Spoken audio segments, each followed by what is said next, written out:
Hai, perkenalkan nama saya Gede Hendrik Mariano dengan NIM 201011231. Pada kesempatan kali ini saya akan membahas atau menjawab soal-soal ujian akhir semester dengan mata kuliah Pengantar Manajemen Bisnis.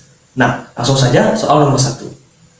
Nah, soal yang pertama, siapa saja yang dimaksud dengan inside stakeholder? Nah, perlu kita ketahui bahwa stakeholder itu merupakan orang-orang yang berperan penting di dalam suatu bisnis ataupun suatu perusahaan. Nah, inside stakeholder ini merupakan orang yang berada di dalam organisasi atau bisnis itu tersendiri. Nah, seperti contohnya ada karyawan, ada pemegang saham, dan juga ada pemilik dari organisasi atau pemilik bisnis itu tersendiri. Nah, itulah yang bisa disebut dengan inside stakeholder.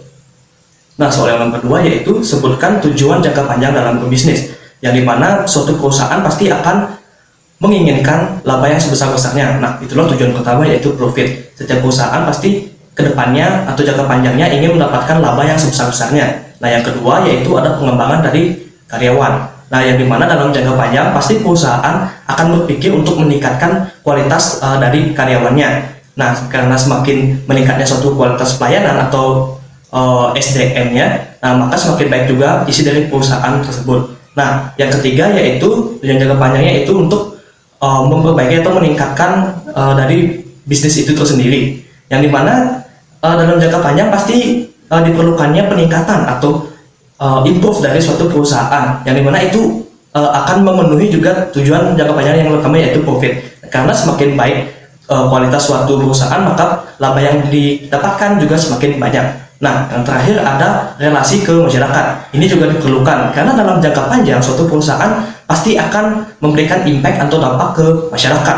Nah, hal itu juga diperlukan relasi masyarakat. Nah, relasi yang dimaksud ini adalah relasi yang baik kepada masyarakat, karena nantinya suatu perusahaan akan disenangi atau citra dari perusahaan pasti akan besar karena kita memberikan relasi yang baik kepada masyarakat. Nah, soal nomor 3 yaitu jelaskan tentang pengelolaan tanggung jawab sosial perusahaan. Nah, yang pertama yaitu ada reaktif, yang dimana suatu perusahaan menghindari yang namanya tanggung jawab sosial.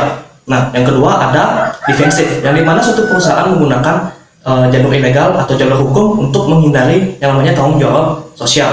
Nah, yang ketiga ada akomodatif, yang dimana suatu perusahaan dituntut oleh masyarakat atau orang-orang yang berada di lingkungannya itu tersendiri untuk membuat yang namanya tanggung jawab sosial. Nah, dan mau tidak mau suatu perusahaan harus mengikuti hal tersebut. Itu namanya strategi akomodatif. Yang terakhir ada yang namanya proaktif, yang dimana suatu perusahaan melakukan yang namanya tanggung jawab sosial dengan catatan di sini untuk menaikkan citra mereka di lingkungan masyarakat.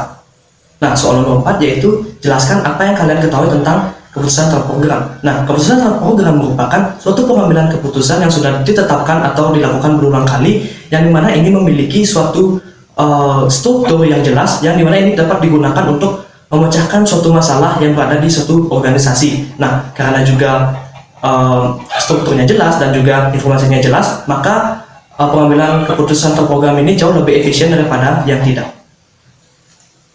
Nah, soal nomor 5 yaitu apa saja yang harus ada dalam struktur organisasi. Nah, yang pertama ada jabatan dari setiap anggota, yang kedua ada kewenangan dari setiap masing-masing anggota, yang ketiga ada tugas dan kewajiban, dan yang terakhir adalah kesetaraan antara jabatan dan kemampuan dari anggota yang berada dalam suatu organisasi.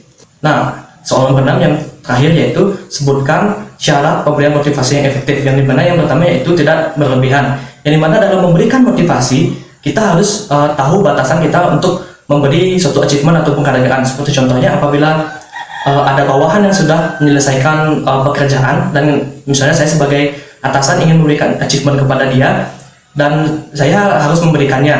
Nah, namun dengan porsi yang jelas dan juga porsi yang cukup agar tidak terjadinya kelebihan atau overload. Nah, yang kedua yaitu harus sesuai dengan waktu yang tepat. Nah, kenapa harus sesuai waktu yang tepat? Karena tidak setiap hari orang-orang memerlukan motivasi. Nah, pada saat-saat hal tertentulah, seperti contohnya apabila sedang mengerjakan pekerjaan yang sangat berat, itu diperlukannya motivasi. Kenapa? Untuk membangun semangat atau membangun kembali semangat kerja yang dimiliki oleh teman-teman, seperti contohnya karyawan. Dan harus ada orang yang memberikan motivasi tersebut. Nah, seperti contohnya ada atasan yang memberikan motivasinya kepada bawahan-bawahannya agar lebih semangat untuk kerja. Nah, itu saja menurut saya. Nah, baik, sekian jawaban UAS yang saya dapat berikan. Nah, apabila ada kesalahan kata, saya mohon maaf yang sebesar-besarnya. Akhir kata saya tutup dengan terima kasih dan sampai jumpa.